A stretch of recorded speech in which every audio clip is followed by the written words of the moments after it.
Bom dia, senhoras e senhores. Sejam bem-vindos à teleconferência de resultados do Banco do Brasil para a discussão dos resultados referentes ao terceiro trimestre de 2021. Informamos que este evento está sendo gravado.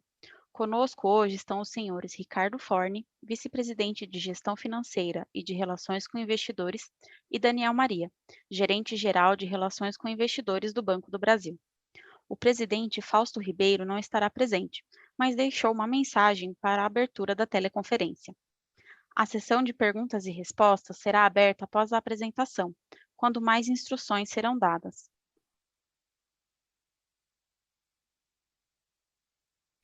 Agora, gostaria de passar a palavra ao senhor, gostaria de passar a mensagem do senhor Fausto Ribeiro. Por favor, pode prosseguir.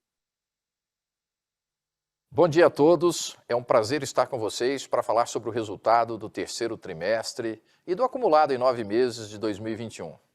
Gostaria de começar relembrando que quando assumi a presidência do Banco do Brasil, estabeleci 10 iniciativas estruturantes alinhadas ao nosso planejamento estratégico. Essas iniciativas são sumarizadas em 3 grandes pilares. O primeiro deles, proximidade, o segundo, digital na prática, e o terceiro, rentabilidade. E é com isso em mente que quero trazer para vocês as principais entregas deste período. Quando falo em proximidade, eu estou falando sobre estar sempre disponível com relacionamento especializado para entregar um banco para cada cliente. Garantir a proximidade é entender os momentos de vida dos nossos clientes, seus gostos e preferências e ter o repertório adequado para oferecer o produto certo para cada um deles. Nesse sentido, nós oferecemos o atendimento especializado para as micro e pequenas empresas do Brasil, que contam com 7.000 profissionais dedicados. Também para toda a cadeia do agro e destaco nossa rede especializada para os produtores rurais, tanto no varejo quanto no atacado, que atende mais de 269.000 produtores rurais. E por fim, nossos escritórios private, que prestam assessoria altamente qualificada, inclusive para os megaprodutores rurais. Temos realizado investimentos robustos em inteligência analítica e isso permitiu que ampliássemos o atendimento gerenciado para mais de 7 milhões de pessoas. E é com o uso das melhores tecnologias do conhecimento do nosso cliente que personalizamos experiências. Um exemplo disso é o nosso robô Advisor, que recomenda investimentos considerando os objetivos dos nossos clientes. E vejam que interessante, um dos nossos investimentos recentes é a ferramenta Speech Analytics, que usa inteligência artificial para análise de sentimentos. Com ela, são analisadas milhões de interações telefônicas via central de relacionamento, o famoso SAC. E com isso, podemos entender melhor as necessidades dos nossos clientes, trazendo oportunidades para evoluir nossos produtos e serviços e trazer ainda mais assertividade nos atendimentos. No BB, o cliente conta com atendimento em todo o Brasil, no canal que ele escolher. Importante mencionar que avançamos na migração da nossa estrutura de atendimento para modelos mais leves e mais eficientes, com destaque para o crescimento de 89% dos correspondentes bancários, que além de transações, realizam operações de crédito por meio de correspondentes negociais. O Banco do Brasil possui quase 22 milhões de clientes ativos nos canais digitais. Nosso app tem uma audiência qualificada, com pico diário de 8,8 milhões de pessoas nesse último trimestre. Essa é a nossa maior vitrine. Digitalmente, o cliente pode renegociar dívidas pelo WhatsApp com o nosso premiado bot negociador de dívidas. E pelo WhatsApp também pode pré-aprovar financiamentos. Nossos canais permitem um ciclo de aquisição de crédito completo. No entanto, caso o cliente deseje, numa visão omnichannel, ele pode iniciar uma operação em um canal e concluir em outro. Assim, a aquisição de crédito segue a forma e o desejo do cliente, de forma fluida e com a segurança, seja no atendimento presencial ou remoto. Tudo isso resulta em uma experiência integral nos canais, garantindo a melhor conveniência para nossos clientes. As iniciativas de especialização do atendimento, somadas a uma plataforma de canais completa e integrada ao desenvolvimento de soluções que alinham comodidade e conveniência, oferecem ao cliente uma melhor experiência e resultam em níveis elevados de satisfação. Observamos um crescimento contínuo e consistente em todos os nichos de atuação, com um aumento anual de 8 pontos no NPS geral do Banco do Brasil. Tivemos uma redução significativa de 37,2% nas reclamações procedentes no Banco Central, na comparação anual, atingindo a menor quantidade de reclamações da história. Toda a interação realizada por nossos funcionários é seguida de uma avaliação de atendimento. Em setembro, obtivemos nota 4,8 no atendimento pessoa física e 4,86 no atendimento PJ varejo, em uma escala que vai de 1 a 5. Recebemos mais de 716 mil avaliações apenas em um mês. Nosso aplicativo segue dentre os mais bem avaliados da indústria financeira e já foi avaliado por mais de 6 milhões de pessoas. É isso que buscamos todos os dias, a satisfação de nossos clientes pela experiência próxima, personalizada e cada vez mais digital. Ser digital na prática é avançar a cada dia, trazendo benefícios e fidelizando os nossos clientes. Pela loja Banco do Brasil, no nosso aplicativo, centralizamos num só lugar soluções não financeiras, como gift cards, que já somam mais de 1 milhão de unidades comercializadas, recargas de celular e os benefícios e promoções do Programa de Vantagens Banco do Brasil. Lançamos um novo modelo de negócio, o Marketplace Afiliados, que gera cashback para nossos clientes e gera um FII para o Banco do Brasil. Um modelo de negócios novo que serve para diversificar nossas fontes de receita. E para lançamento, fizemos um acordo com a Amazon do Brasil, que já está disponível para os clientes Banco do Brasil. Para usar é fácil. Comprando a partir do link na loja Banco do Brasil, o cliente receberá em sua conta no Banco do Brasil cashback das compras realizadas na amazon.com.br. E vamos avançar ainda mais, agregando novas marcas, gerando mais valor para os nossos clientes, ao mesmo tempo em que aumentamos a recorrência no nosso app e tornamos o Banco do Brasil cada vez mais relevante e presente na vida dos clientes. Ainda sobre diversificação de negócios, gostaria de destacar o Broto, nossa plataforma virtual agro, construída em conjunto com a BB Seguros. Em setembro, a plataforma ultrapassava 336 mil acessos, com 1.570 produtos disponibilizados, atingindo a marca de 1 bilhão em negócios desde seu lançamento. Um outro ecossistema digital que o banco desenvolveu há alguns anos é a MPE Week, que em 2021 completou sua terceira edição, reunindo de forma virtual vendedores e compradores. Nesta última edição, tivemos mais do que o dobro de empresas cadastradas do que tivemos na primeira edição e o número de ofertas triplicou. Outras iniciativas que fazem parte do pacote completo de soluções que disponibilizamos para nossos clientes são o Clube de Benefícios, com recompensas em produtos e serviços, e o programa Ponto para Você, com cashback na conta. Agora, vamos falar sobre sustentabilidade. Aliás, esse é o motivo de eu estar em Glasgow nesses próximos dias, participando de painéis e debates na Conferência das Nações Unidas sobre Mudanças Climáticas. Em setembro deste ano, nossa carteira de negócios sustentáveis ultrapassou 282 bilhões, crescimento de 18,9% em 12 meses, com destaque para as boas práticas socioambientais e agricultura de baixo carbono, reforçando o papel transformador do Banco do Brasil no desenvolvimento do país.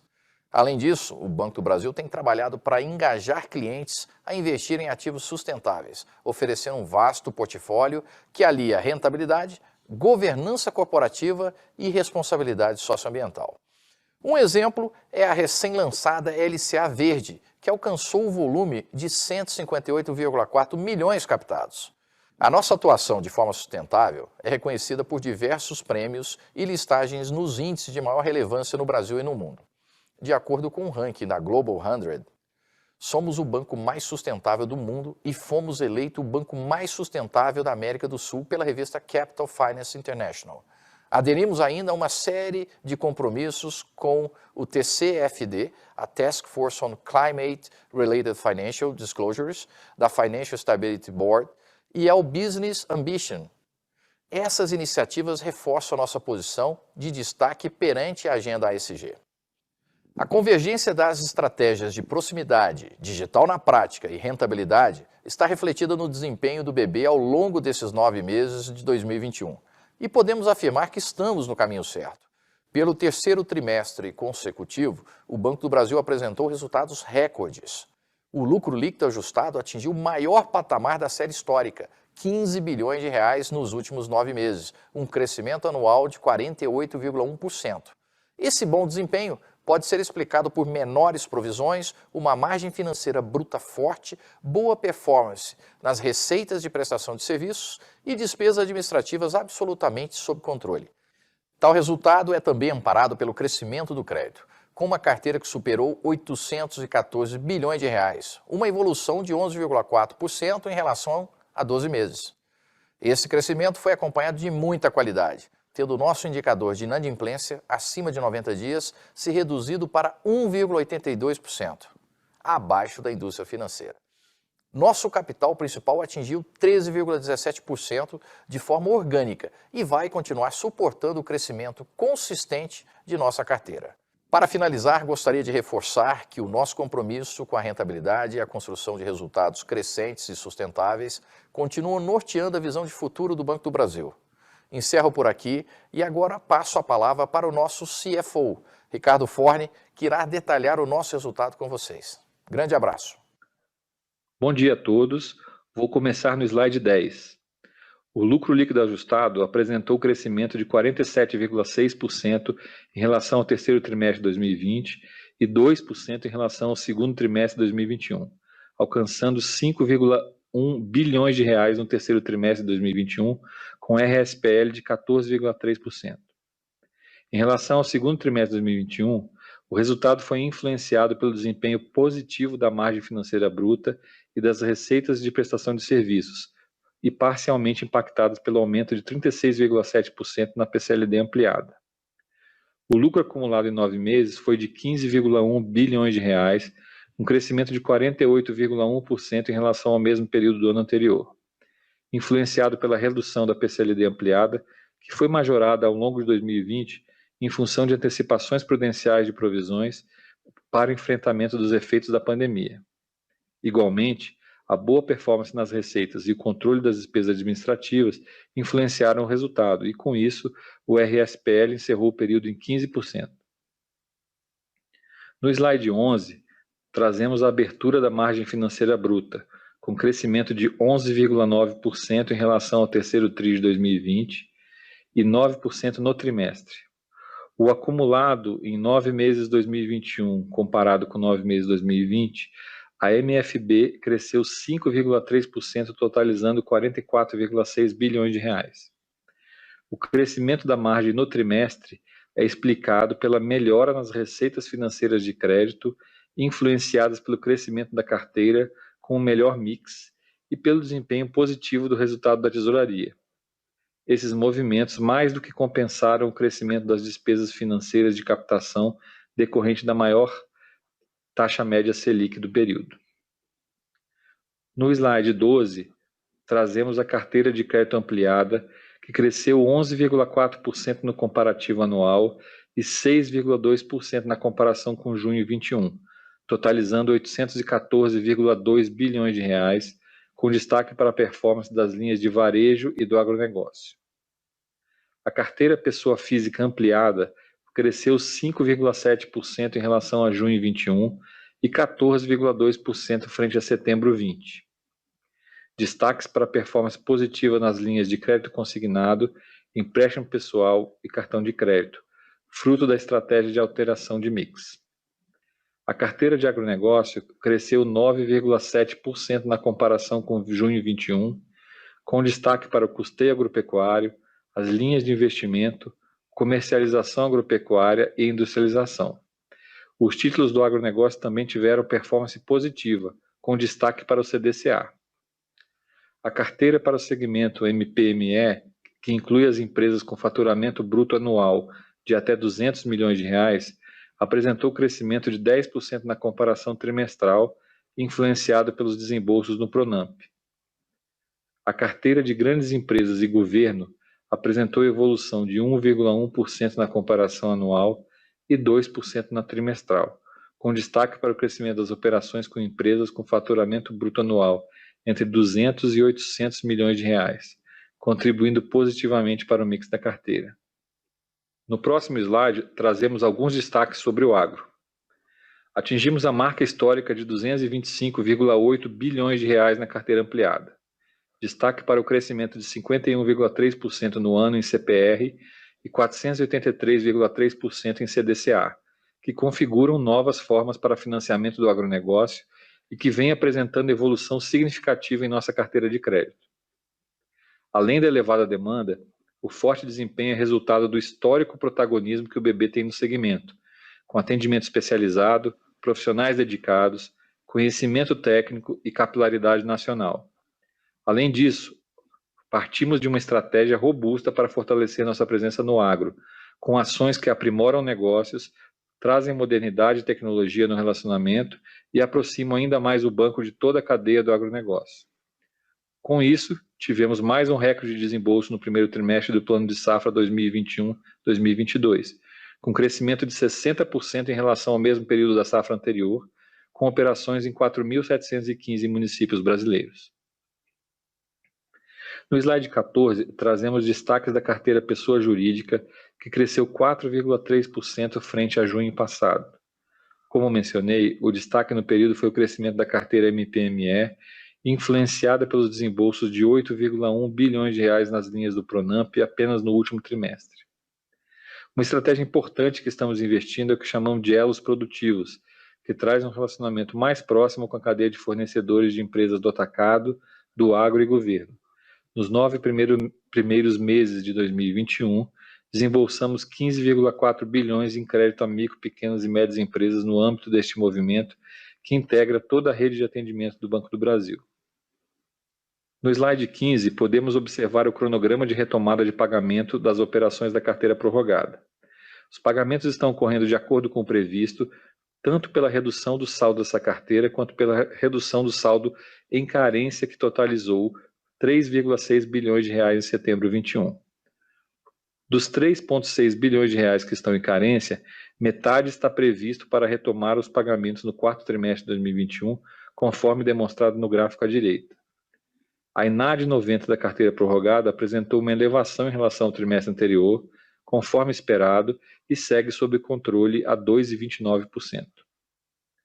No slide 16, trazemos a evolução da PCLD no conceito ampliado, que encerrou o trimestre em 3,9 bilhões de reais, redução de 28,8% em relação ao terceiro TRI de 2020 e aumento de 36,7% na comparação com o segundo TRI de 2021. A elevação no trimestre é reflexo principalmente da maior PCLD para risco de crédito que acompanhou o crescimento da carteira e da boa performance da recuperação de perdas. No acumulado, a PCLD encerrou em 9,3 bilhões de reais, uma redução de 44,4% em relação ao período de 9 meses de 2020, em função das antecipações prudenciais realizadas ao longo de 2020 no montante de 8,1 bilhões de reais. O custo do crédito encerrou o terceiro TRI 21 em 2,8%. Trazemos no slide 17 os indicadores de qualidade da carteira, que seguiram resilientes. A inadimplência acima de 90 dias mostrou redução em relação a junho de 21, alcançando 1,82 em setembro de 21. O índice de cobertura da carteira encerrou o trimestre em 323,3%, leve redução em relação a junho de 21. O New NPL sobre a carteira atingiu 0,69% e a cobertura do New NPL alcançou 113,4%. No próximo slide, apresentamos a dinâmica de receitas e despesas. As receitas de prestação de serviços totalizaram 7,4 bilhões no trimestre, crescimento de 2,2% em relação ao terceiro TRI 2020 e 3,2% na comparação trimestral. O crescimento em RPS foi influenciado principalmente pelo desempenho positivo anual nas linhas de seguro, previdência e capitalização, consórcios e administração de fundos. No período de 9 meses de 2021, a RPS cresceu 1%, convergindo para o guidance. As despesas administrativas seguem sob rigoroso controle, apresentando desempenho em linha na comparação anual, totalizando 7,9 bilhões de reais. Mesmo considerando o reajuste de salários em 10,97 a partir de setembro de 21, as despesas cresceram apenas 0,7% no trimestre. O índice de eficiência acumulado em 12 meses encerrou o período em 35,9%. No slide 19, trazemos o capital do BB, destacando o índice de capital principal, que encerrou setembro em 13,17%. Para encerrar, no slide 20, apresentamos a performance em relação às projeções corporativas. O BB revisou suas projeções corporativas para melhor representar as expectativas da administração. O intervalo da carteira total foi alterado para 14% a 16%. A mudança é reflexo do bom desempenho da carteira varejo, além das boas perspectivas para a carteira agro. Essas duas últimas também tiveram suas estimativas alteradas. A carteira atacado, que engloba as empresas com faturamento acima de R$200 milhões anuais, teve sua arranjo reduzida, impactada por liquidações antecipadas e maior demanda por alternativas no mercado de capitais.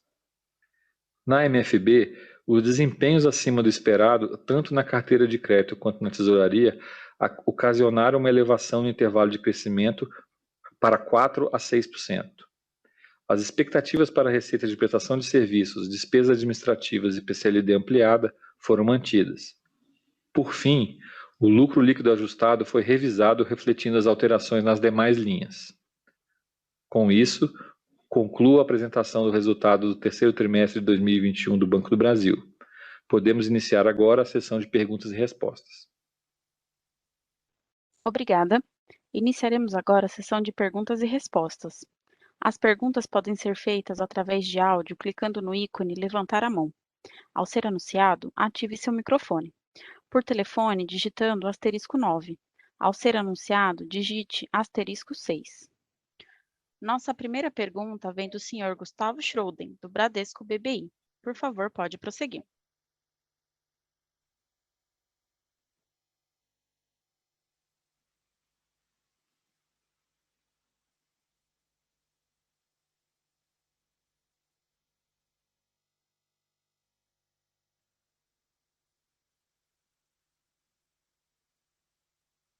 Por favor, senhor Gustavo, pode prosseguir.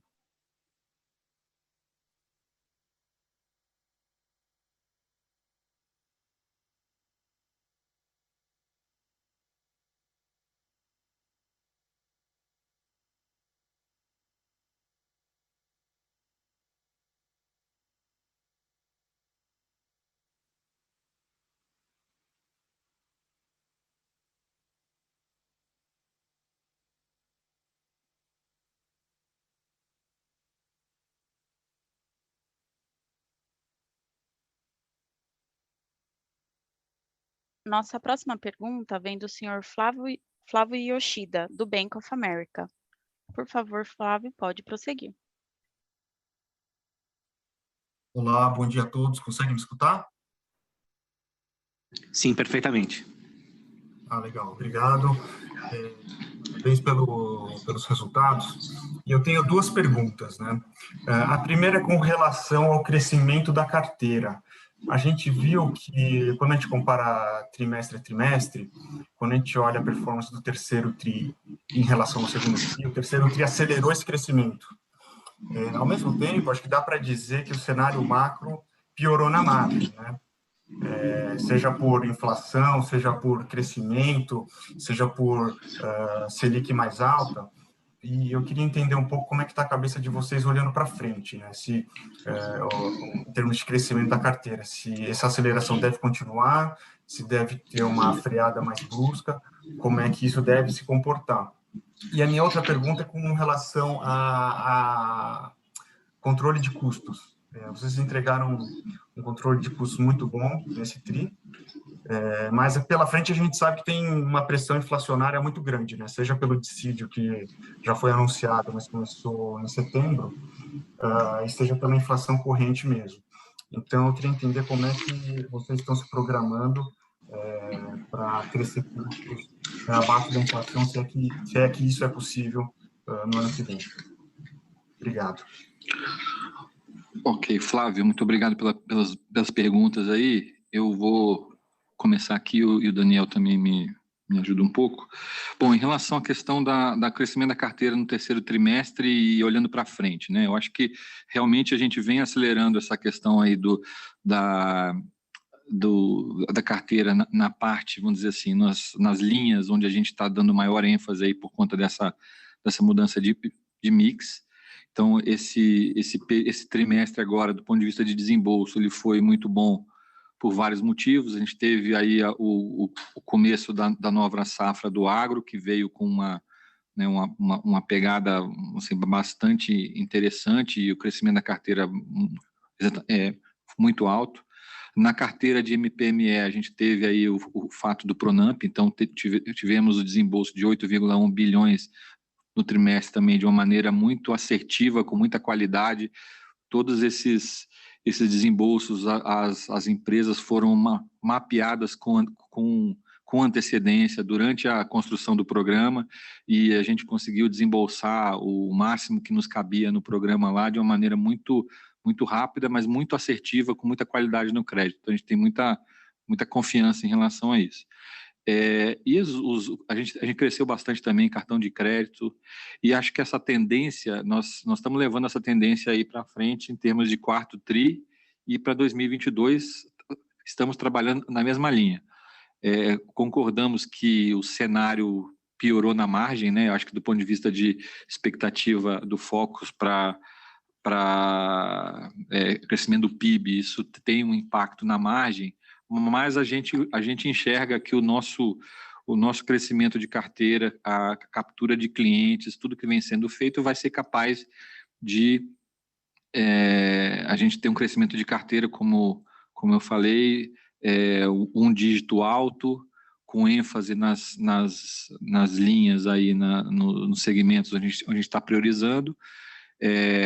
Obviamente, outros segmentos onde a gente tem, vamos dizer, não tem tanto foco ou não tem tanta capacidade quanto a questão do imobiliário, por conta do nosso funding de exigibilidade ser direcionado ao agro.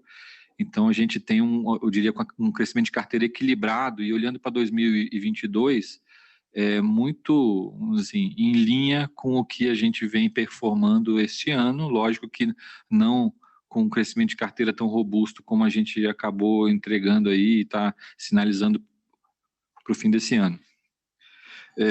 Falando de controle de custos, aí, Daniel, não sei se você quer agregar alguma coisa em relação ao crescimento da carteira. Não, é só um detalhe, que quando você cruza o crescimento da carteira com o comportamento da inadimplência, né? A carteira de agronegócios, ela tem um crescimento, como o Forno falou, pela própria dinâmica da economia, pela própria dinâmica do setor, né? Requerendo mais capital de giro, isso explica o próprio crescimento, e a tendência é que isso continue, né?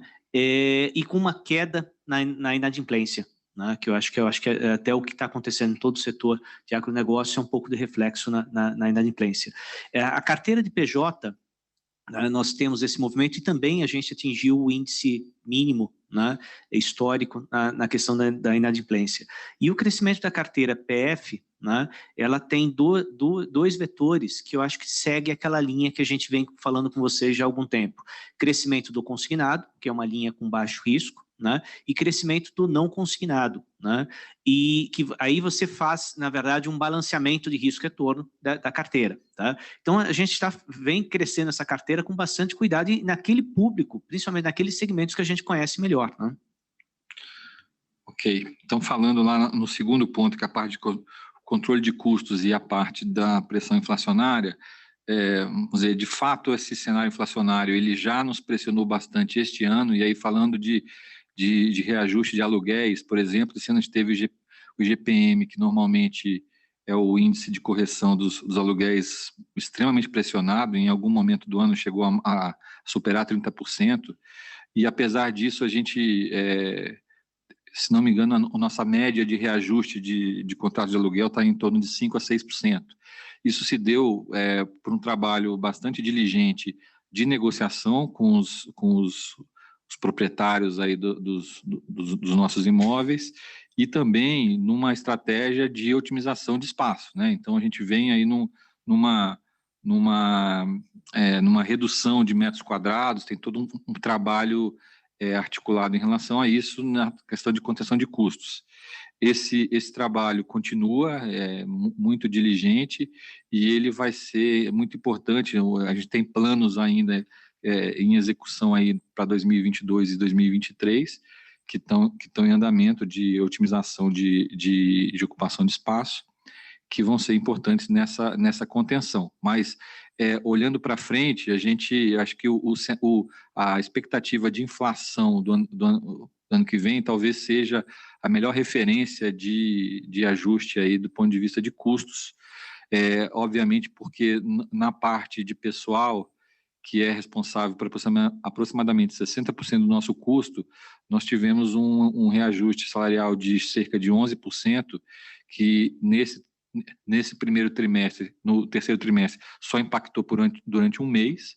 No quarto trimestre vai impactar ele cheio e obviamente 2022 também. Então, com isso, exige que a gente corra atrás de eficiência e de outras medidas aí para conseguir alinhar a inflação. Acho que esse é o desafio para todo o sistema financeiro. Não, com certeza. Um grande desafio, mas está ótimo. Obrigado pelas respostas. Lembramos a todos que, ao ser anunciado, uma solicitação para desmutar seu microfone aparecerá em sua tela. Basta clicar em desmutar para iniciar o áudio. Por telefone, digitar *6 após o anúncio. Retornamos agora com a pergunta do Sr. Gustavo Schroden, do Bradesco BBI. Por favor, pode prosseguir. Bom dia, pessoal. Agora vocês me ouvem? Sim. Ah, tá ótimo. Obrigado. Desculpa o probleminha aí na primeira pergunta. Obrigado pela oportunidade. Bom dia a todos. Eu queria fazer uma pergunta relacionada à margem financeira, né? Porque a gente teve uma dinâmica bastante interessante, principalmente no resultado de tesouraria. Mas eu queria entender, até onde eu sei, acho que ali dentro desse resultado com tesouraria tem uma componente que seria a remuneração do capital de giro e tem uma outra componente que seriam os próprios resultados dos investimentos em títulos que o banco tem, né? O resultado foi muito forte, 5,2 bi. Eu queria saber se vocês conseguem dar pelo menos um breakdown para a gente do quanto que isso foi de remuneração do capital de giro e o quanto que foi de resultado de realizações dos títulos. Ok. Gustavo, obrigado pela pergunta. Acho que essa questão da tesouraria aí tem destacado em relação ao nosso desempenho nesse terceiro trimestre. E aí, acho que assim, de novo no contexto, a gente tem uma margem financeira bruta que veio aí do semestre anterior pressionada pela questão da subida da Selic, né, e a nossa reprecificação mais rápida no passivo do que no ativo, mas nesse terceiro trimestre a gente, vamos dizer assim, imprimiu uma velocidade maior aí de reprecificação das nossas linhas, mas em muitos desses mercados a gente tem uma situação de concorrência bastante alta, então isso aí tem um gap. Eu acho que o mercado todo está sentindo um pouco essa questão, mas do ponto de vista do resultado desse terceiro trimestre, além da questão de aproveitamento de oportunidades na carteira da tesouraria lá que contribuiu, eu acho que a gente precisa também entender que tem uma contribuição lá que veio de tesouraria do Banco Patagônia e também um resultado positivo que vem da questão dos títulos do agronegócio, que um pedaço desse financiamento do agro está indo para CDCA e CPR e ele acaba ficando na tesouraria. Isso ainda é um resultado de tesouraria. A gente depois estava até comentando aqui, eventualmente, de gerencialmente a gente olhar essa questão do agro como um todo aí, ver se é viável para segregar uma coisa da outra, mas teve uma contribuição também desse crescimento da carteira no agro. Vou pedir para o Daniel aqui dar mais detalhe aqui em relação à tua questão com o maior breakdown. Não, perfeito, obrigado, Fábio. Gustavo, além desses itens que o Forni comentou, eu acho que tem a questão do investimento da liquidez, né? Quando você olha para o nosso balanço, a gente teve apresentou um crescimento nos recursos, nos ativos líquidos, né? Isso por volta de 70 bilhões, mais ou menos, né? Isso, fatalmente, você vai para a posição de tesouraria, né? Você tem a taxa média, taxa Selic, ela praticamente dobrou quando você compara com o período anterior. Então, você tem um efeito que é efetivamente a maior remuneração dessa posição de tesouraria, e tem um efeito que é a realização de oportunidades. Eu não tenho como lhe separar o quanto é um quanto é o outro, mas poderia lhe falar que intuitivamente a questão da realização de oportunidades e a realização de lucros, ela representou a maior parte disso. Tá? Certamente, um resultado de tesouraria que ficou na casa de 5 bilhões, ele tem desafios para a gente repetir no próximo trimestre, né? A gente está aberto às oportunidades, está atento às oportunidades, né? Estruturalmente, nosso resultado de tesouraria tende a crescer por conta do próprio aumento da taxa de juros, mas é difícil a gente prometer que a gente dará o mesmo resultado de tesouraria. Agora, tirando esse aspecto que eu queria pontuar bastante, tirando esse efeito da tesouraria, quando você olha operacionalmente nas outras linhas, o banco teve evoluções importantes na carteira de crédito, nas receitas, no controle de custos, que tudo isso, combinado, mostram o resultado do banco, a construção do resultado do banco. Perfeito, Forni, perfeito, Daniel, muito claro. Só fazer um follow-up ainda nessa questão. O Forni comentou a respeito do crescimento de carteira para o ano que vem.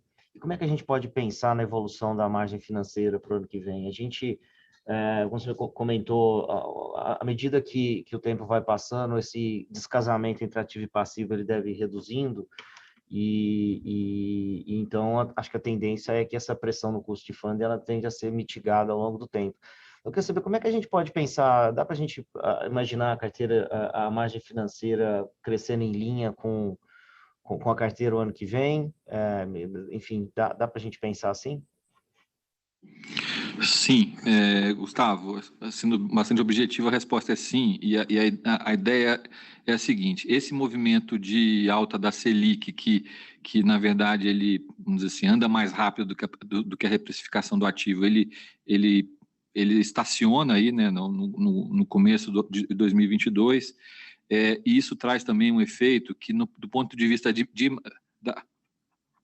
da margem financeira bruta, a parte de funding ligada à poupança ou custo de poupança, ele tende a baratear relativamente, porque a partir de 8,5 Selic, o custo da poupança fica travado e aí você começa a recompor margem em relação a isso. Então, a nossa expectativa de uma margem financeira bruta, por todo esse conjunto de eventos, né, que estão acontecendo, crescimento da carteira, uma recomposição de margem por uma questão de custo relativo do funding, e a própria questão da reprecificação dos ativos, né, da carteira, a gente entende que a margem financeira bruta ano que vem vai ter um desempenho positivo e alinhado ao crescimento da carteira, porque a carteira cresce em linhas com um mix também otimizado, vamos dizer assim.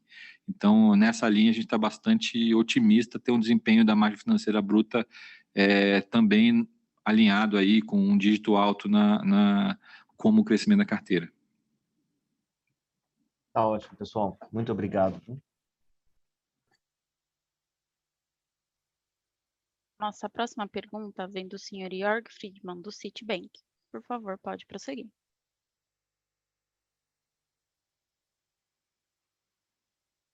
Oi, pessoal. Conseguem me ouvir? Sim. Sim. Perfeito, obrigado pela oportunidade. Eu tenho duas perguntas.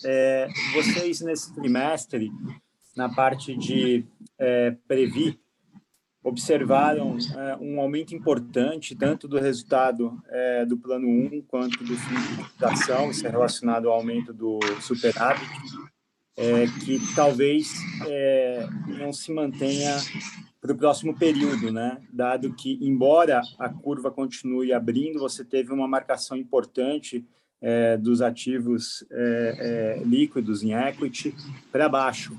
Aí a minha pergunta é como que vocês vislumbram esse movimento em relação a pagamentos de dividendos futuros, né? Se vocês se sentem confortáveis em manter aquele range inicial da ordem de uns 40% do lucro, porque, afinal de contas, o capital continua em níveis bem elevados. Essa é a primeira pergunta.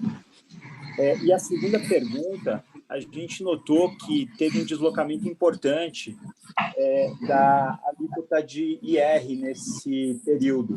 A gente entende que tem aí um movimento de alta, né, de algumas alíquotas individuais das empresas que compõem o grupo, mas ainda assim foi uma alíquota bastante superior à que a gente vinha observando nos últimos períodos. Então, entender exatamente a que isso se deveu e se a gente pode esperar que a nova alíquota do banco para os próximos períodos é mais alinhada com essa do terceiro trimestre. Obrigado. Bom, eu vou começar aqui, o Daniel também me ajuda em relação a isso. A questão da Previ, né? A gente tem esse resultado que já está desenhado aí, que foi entregue no terceiro TRI e para o quarto TRI. Ele realmente, vamos dizer assim, nos contribui nesse contexto todo operacional e financeiro de desempenho este ano. Temos que, vamos dizer assim, não é uma variável que a gente esteja contando com ela positivamente, olhando para 2022, ela precisa ser avaliada à luz do contexto do cenário no momento em que isso é reprecificado. E do ponto de vista de payout, na verdade, eu acho que essa é uma questão da razão, vamos dizer assim, pela qual a gente entende que o nosso capital sofre algumas variações, tem alguma volatilidade que alguns dos nossos pares não têm. Então, isso faz parte do nosso contexto de avaliação do montante de capital e até dessa discussão que ainda está por vir de definir qual o payout de 2022, porque o payout de 2021 está estabelecido em 40%, mas ele faz parte desse contexto. Não esperamos para frente alguma coisa assim, negativa vindo disso aí, mas vamos avaliar oportunamente. Mas o trabalho da administração é feito para, vamos dizer assim, não contar com resultados atuariais positivos. A gente trabalha no desempenho operacional e financeiro. A questão aqui este trimestre, este semestre, a gente tem um contexto positivo e já está informado até desde o trimestre passado em relação a isso. Daniel, não sei se você quer adicionar alguma coisa. Eu só alguns comentários sobre o atuarial, porque na verdade você tem diversos movimentos, né? Você tem o caso do plano 1, o plano 1 ele não afeta a capital, enquanto ele está no superávit, ele tem um superávit grande, então vamos supor que essa curva volte, né? Até ele afetar a capital, tem um colchão para isso. Né? Quando você pensa a parte que passa pelo resultado, você tem uma contribuição que é positiva, ela pode reduzir essa contribuição, a gente só vai saber quando fechar o semestre, quando fizer a avaliação atuarial, só que aí você tem componentes que são os preços dos ativos e curva, então é muito difícil falar qual a perspectiva, é por isso que o Forni colocou, é muito preciso, que a gente não conta com isso, mais um fator externo. Né? E tem a questão do benefício pós-emprego, que ele é mais sensível à curva, e esse vai direto contra a capital. Né? Só que esses aspectos você não tem como redear. Né? Então, como é que você se prepara para isso? Justamente você ter um colchão para absorver esses movimentos, e isso faz parte da nossa projeção de capital. Né? Hoje, quando a gente olha para os nossos documentos corporativos, dizem que nós queremos um capital mínimo de 11% a partir de 2022, nós estamos hoje em 13%. Ou seja, nós temos colchões para absorver isso. Tá? A gente considera, só para ter uma ideia, todas as decisões de capital a gente projeta nos próximos 3 a 5 anos em diversos cenários. Daí é aí que a gente estabelece o nosso payout. Tá? Então, quer dizer, como o Forni falou, a gente não tem definido o payout para o ano que vem, né? Mas quando a gente olha todas essas variáveis, ela dá, sim, graus de liberdade para que a gente continue mantendo a direção que a gente vem trabalhando. Tá? Ok, a segunda pergunta do Jorg era sobre o deslocamento aí da questão da alíquota de imposto de renda. Bom, tem a questão aí da mudança transitória aí da alíquota de CSLL, que no final de junho a gente fez um ajuste em relação à questão ele é considerado não recorrente, o que está acontecendo nesse trimestre agora também está nessa linha não recorrente, tentando ser neutro na visão anual. Aí, sobre a alíquota, eu vou deixar o Daniel explicar melhor aí, por favor. Não, perfeito. Esse efeito que o Forni colocou foi bem importante, a gente conversou com vocês, que nós fizemos a reprecificação dos créditos tributários do CSLL, passamos como extraordinário, né, e como que nós fizemos, e se vocês repararem no nosso demonstrativo de resultado, nós passamos também como extraordinário a redução, redução de parte desse impacto. Foi positivo no último semestre e metade do que passou transitou também como extraordinário negativo agora, que foi o efeito para tentar imunizar esse efeito. Só que não é só isso. Então, quer dizer, como que a gente explica a maior taxa de impostos? O primeiro caso é o efeito do juros sobre capital próprio sobre o lucro antes do imposto de renda, o LAIR. Né? O juros sobre capital próprio, ele tem o benefício tributário, o tax shield, ele tem uma relação direta com o LAIR até um determinado momento. Como ele tem um cap, ele tem um limite que é em função de uma regra específica, quando você começa a gerar resultados acima desse limite, o benefício tributário ele começa a reduzir. Né? Então, isso naturalmente sobe a taxa de imposto. Esse é um aspecto. O segundo aspecto, que eu acho que é bastante importante, que o Forni comentou, quando nós fizemos esse exercício com a precificação da CSLL, nós olhamos para as variáveis principais que elas estão dentro do banco comercial. Agora, tem um efeito que vem das subsidiárias, né, integrais, que elas não estão totalmente capturadas. Né? Então, isso também tem um efeito de elevação na taxa de impostos, como você comentou e você já observou. Tá? Então, são esses os dois principais. Tem outras variáveis, mas essas são as duas principais razões pelas quais a gente observou uma taxa maior de impostos. Só um detalhe, a gente vinha guiando o mercado que a nossa taxa de imposto deveria ficar anualmente entre a casa de 18 a 23, né? Quando nós olhamos esses 3 meses acumulados, está em 22, ou seja, está dentro dessa range, e a gente espera que dentro do ano ela estacione lá para a ponta alta, podendo ficar um pouquinho mais alto, mas está dentro, de certa forma, daquela range que a gente vinha falando com vocês. Isso, perfeito. Daniel, para esse ponto, era isso que eu ia mencionar, né? Porque com uma base de lucro mais alta, que é o esperado pela tendência que vocês vêm demonstrando, e também com essa alíquota que ela continua mais alta até final do ano, quer dizer que acho que a gente pode esperar uma alíquota efetiva muito similar a essa no quarto TRI. E para ano que vem, embora a contribuição do JCP ela continue sendo onerada por uma base pre-tax mais forte, mas, por outro lado, você tenha uma redução da alíquota regulatória, talvez o novo normal seja entre o demonstrado no segundo TRI desse ano e o terceiro TRI desse ano, né? Mais uma coisa em torno de 20% aí dessa sua base pre-tax do que os 15% que vinham sendo entregues anteriormente, correto?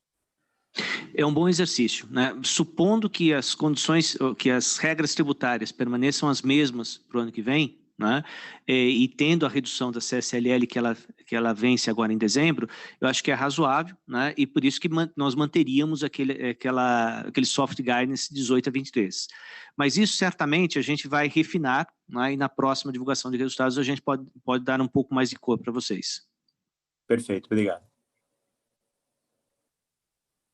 Nossa próxima pergunta vem do senhor Marcelo Teles, do Credit Suisse. Por favor, pode prosseguir.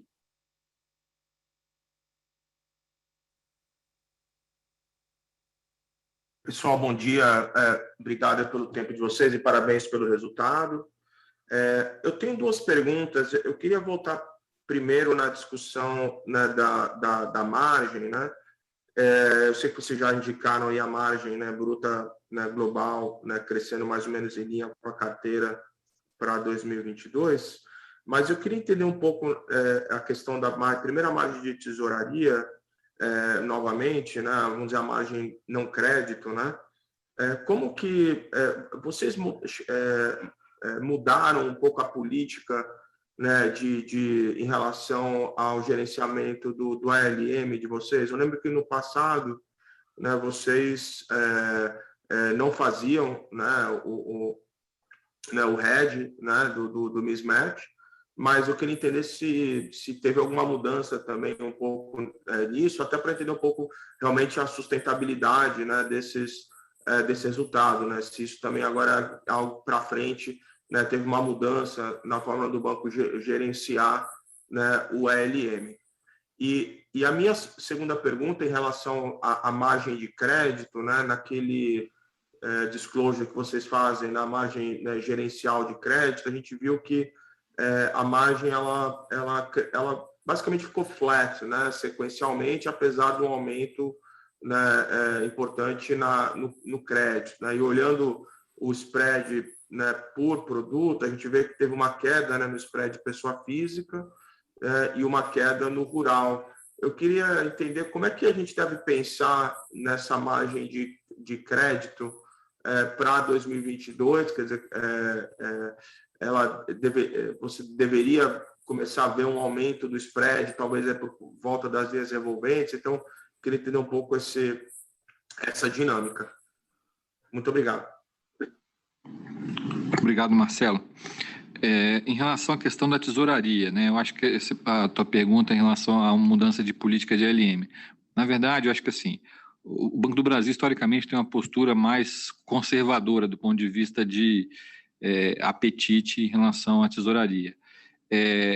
Esse conservadorismo, e eu diria que até essa questão do ponto de vista de gestão de risco, política de LM e até de limites para atuar em relação a isso, a tesouraria está muito bem aparelhada em relação a risco e temos apetite para esse tipo de atuação. Não, vamos dizer assim, não é uma vocação nossa, mas isso está autorizado dentro de limites, então não houve a mudança de política, houve, na verdade, a percepção da tesouraria de algumas oportunidades que foram capturadas.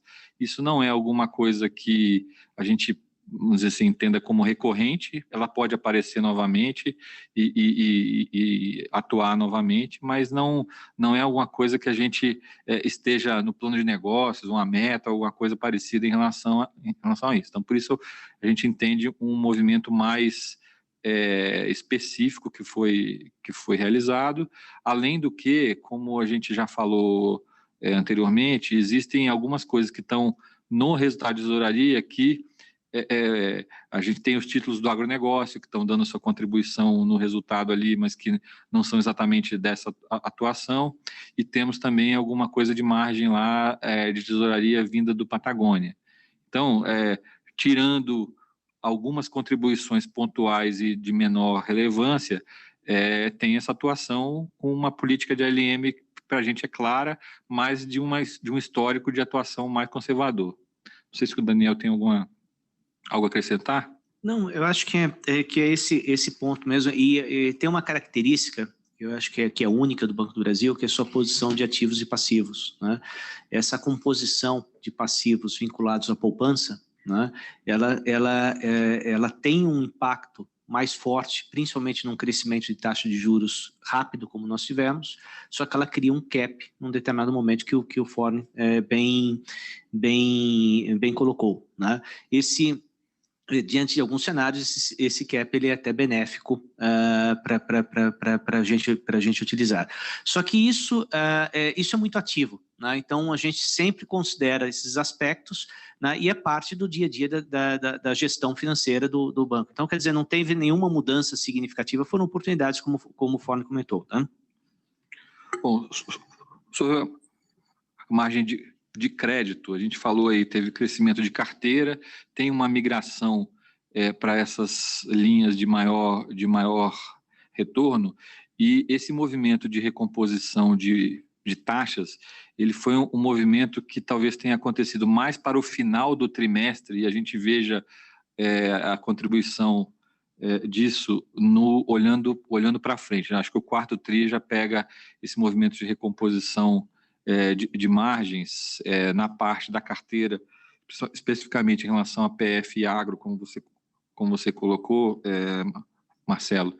E aí, Daniel, não sei se você quer acrescentar aí. Eu acho que esse ponto que o Forne colocou é bastante relevante, que é a própria dinâmica de precificação dos ativos, né? Como vocês têm visto, o mercado está bastante competitivo, né? Então, você tem um pouco de atraso, isso não só do banco, mas do sistema como um todo, na reprecificação das operações ativas. Então, esse efeito, ele caiu um pouco nesse TRI, mas a gente espera recompor, né, nos próximos trimestres, e está dentro do que está esperado. Na pessoa jurídica é até interessante, porque nós estamos fazendo um movimento dentro da pessoa jurídica de mudança de mix. Você vê a liquidação de algumas operações ou migração para o mercado de capitais, em especial de grandes empresas, do large corporates, né, que normalmente tem uma margem mais apertada, né, e uma originação de operações com empresas num faturamento entre 200 e 800 milhões, que está entre o corporate e o large middle, né, como a gente classifica aqui internamente. Então, isso beneficia, sim, a margem, e isso explica um pouco esse movimento do PJ. No agronegócios, tem um movimento que é bastante relevante, que aí tem a composição de mix, tá? Que é a questão do agroindustrial, né? Na verdade, não é agroindustrial, são as linhas de industrialização, né? As linhas de industrialização, nós tivemos crescimento no agro.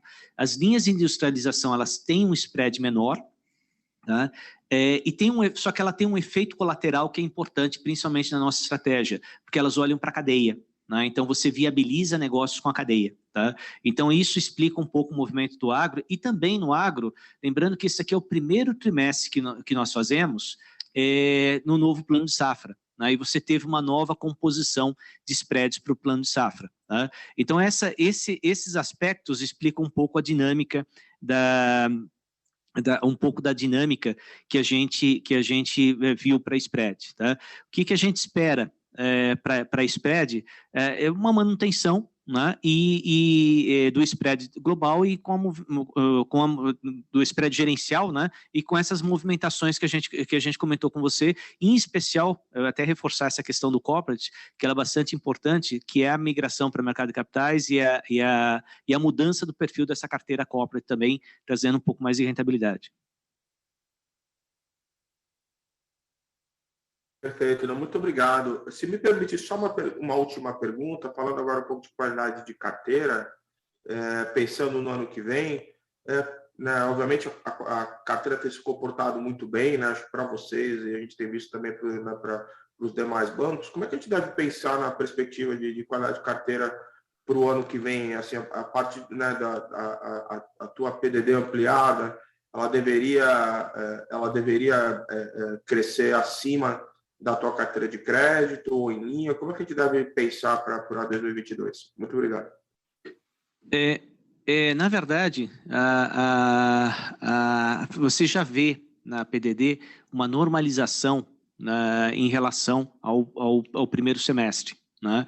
Você vê que ele está na casa de 3,9, 4 bilhões, e a gente espera acabar o ano na ponta baixa desse guidance, tá? Para 2022, a gente não tem guidance ainda, mas a gente espera uma provisão mais em linha com o que nós vimos lá em 2019, né, que seria uma provisão mais normalizada. Tem um efeito de mudança de mix, como a gente discutiu aí, mas seria uma provisão mais normalizada, tá? No aspecto da inadimplência, né, nós estamos em índices historicamente baixos da inadimplência. Então, a gente espera que gradualmente ela vá se normalizando, né, para aqueles números que a gente encontrou lá no passado. Talvez um pouco até mais baixo do que os números do passado, mas a gente espera que tenha uma gradual normalização desses números.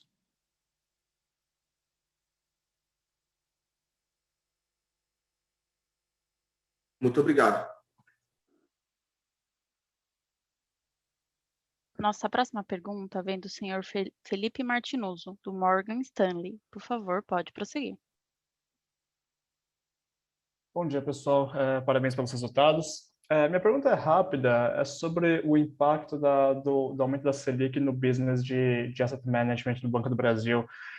Vocês estão vendo alguma migração já de alocação de assets para renda fixa e como isso vem impactando os FIIs que vocês cobram nas carteiras? Obrigado. Oi, Felipe.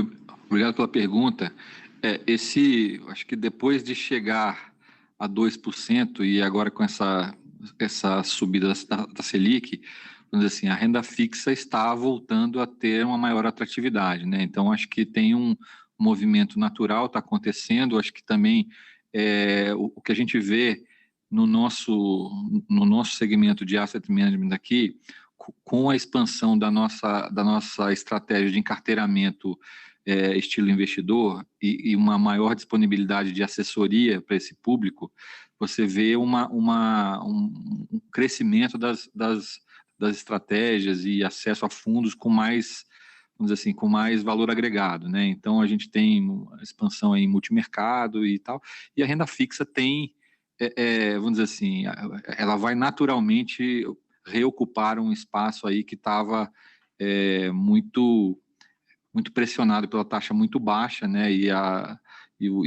demanda assim dos investidores por retorno mais alto, buscando mais risco. Então agora acho que essa carteira acaba se reequilibrando.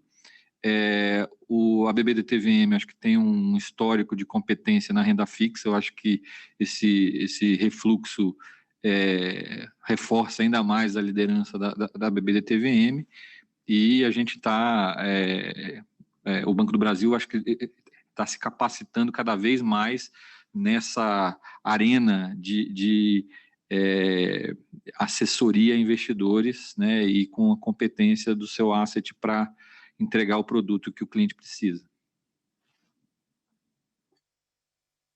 Perfeito, Forni, obrigado. Obrigada.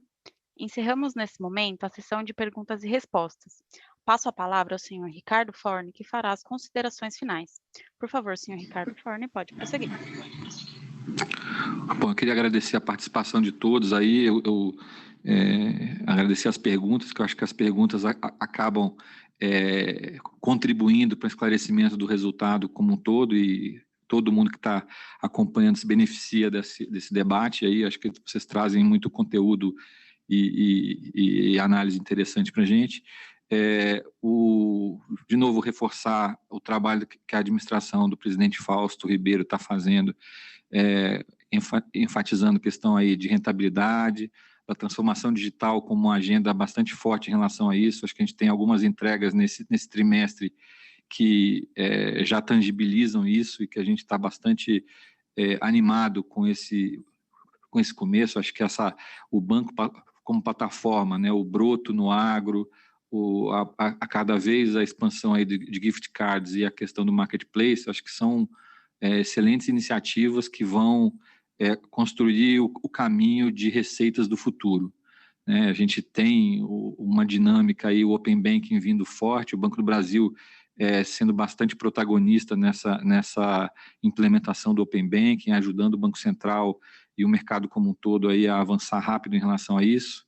Foi assim com o Pix, está sendo assim com o Open Banking, e o Banco do Brasil está se modernizando e se adequando a esse cenário, buscando rentabilidade, buscando eficiência, e é essa entrega consistente que a gente vai fazer aqui trimestre a trimestre e olhando para o longo prazo.